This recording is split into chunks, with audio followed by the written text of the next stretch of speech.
दररोजच आम्ही वाट पाहतो कोणतरी शासनातले प्रशासनातले लोक येतील आणि आम्हाला थोडाफार न्याय भेटेल। आता हे ज्यांना आईबापाचं अंतकरण असेल हे त्यांनाच कळतं। तुमची नीती चांगली असेल आम्हाला त्याच्यावर बोट ठेवायचं नाही, पण तुमची नियत शुद्ध असली पाहिजे। तुमचं टावर रेंजची गेली त्यावेळेला त्यांनी नाव न करताना अत्यंत हुकुमशाही पोलीस प्रोटेक्शन लावलं आणि तिथून टावर गेला। 85 मध्ये तुमच्या बापाला नोकरी लावायची मुलाला असं म्हणून आमच्या आज्याला सांगितलं आणि कॅनल नेला 1.5 एकर गेला। तर त्यावेळेला नोकरी नाही काय नाही 1,500 रुपये एकरनं जमिनी तुम्ही आमच्या ताब्यात घेतल्या। पोलीस प्रोटेक्शन लावायचं आणि पुन्हा आम्हाला धमकावून आमच्या जमिनी घ्यायच्या।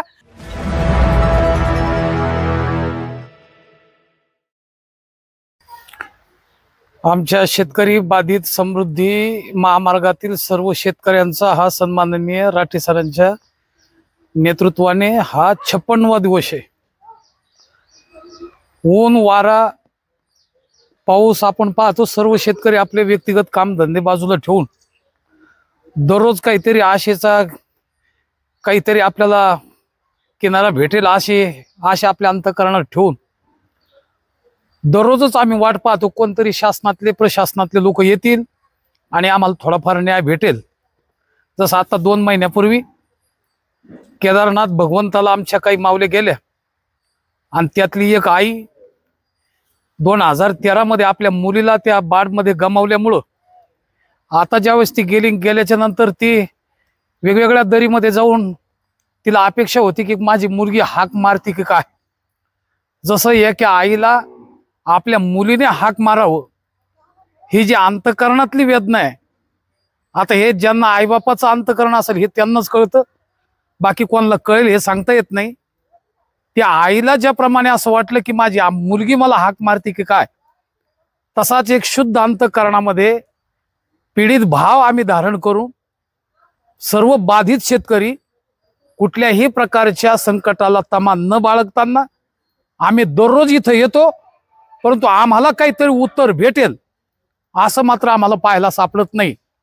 तुमची जसं आमच्या धर्मशास्त्रामध्ये सर्व आपण पाहतो की अवस्थेला अनुसरून व्यवस्था असली पाहिजे, की टाळ पकवाज विना वगैरे सर्व श्रोते माईक सिस्टीम मंडप वगैरे डेकोरेशन पंक्ती सर्व आमच्या कीर्तना करता लागतात।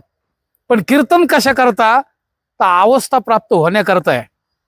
ज्या व्यवस्थेतून अवस्थाच प्राप्त होत नसेल त्याप्रमाणे ज्या व्यवस्थेलाच किंमत नाही, कारण ज्या वेळेला अवस्था प्राप्त होते त्या वेळेला व्यवस्थेला किंमत। तशी तुमची नीती असेल ना, उद्योग वेगवेगळ्या पद्धतीचे आणायचे, वेगवेगळ्या पद्धतीचे तुम्हाला रोड मॅप आणायचे असतील, काय करायचा असेल विकास तुम्ही करा, पण एका सामान्य 2-2 हेक्टर 1-1 हेक्टर आमच्या जमिनी ज्या वेळेला जात आहेत, तुमची नीती चांगली असेल आम्हाला त्याच्यावर बोट ठेवायचं नाही, पण तुमची नियत शुद्ध असली पाहिजे। कारण आम्ही भिकारी करायचं एकीकडे तुम्हाला न्याय द्यायचा।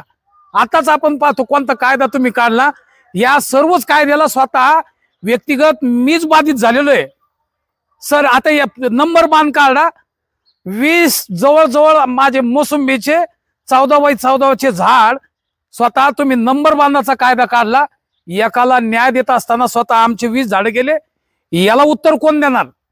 तुमचं टावर रेंजची गेली त्यावेळेला त्यांनी नाव न करताना अत्यंत हुकुमशाही पोलीस प्रोटेक्शन लावलं आणि तिथून टावर गेला। मग तुम्ही लाईट न्यायची पण खाली शेतकऱ्याला कोण न्याय देणार?